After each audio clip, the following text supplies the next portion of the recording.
The House Intelligence Committee just finished a closed-door hearing on Russian collusion. Today's testimony featured behind closed doors. Michael Caputo, one of the president's campaign aides, Caputo spoke to the press after coming out of the briefing. Do whatever it takes to help them clear up this Russian collusion delusion.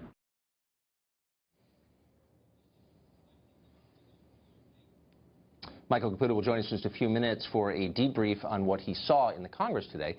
But first, Attorney General Jeff Sessions gave a speech this week to a group of Christian lawyers, a group called the Alliance Defending Freedom, the ADF. It concerns itself mostly with protecting religious liberty, and that's pretty much what the Attorney General talked about when he spoke to them.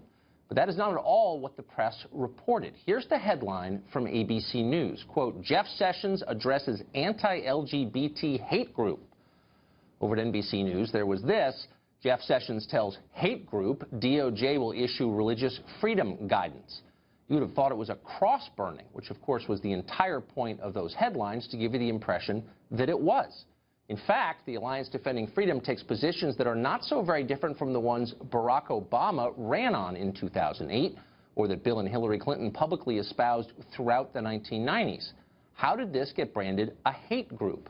Well, by the Southern Poverty Law Center, of course, a totally discredited but extremely rich left-wing organization that for decades has tried to shut down legitimate debate by labeling ideas it disagrees with as hate speech. Among the organizations it has designated a hate group, the American College of Pediatricians, hardly the Klan. But thanks to the Southern Poverty Law Center, they are now in the same category as the Klan in many news stories. Deeply dishonest and unfair, but there's a bigger point. At stake here is one of the most basic questions of all. Who decides what we get to talk about?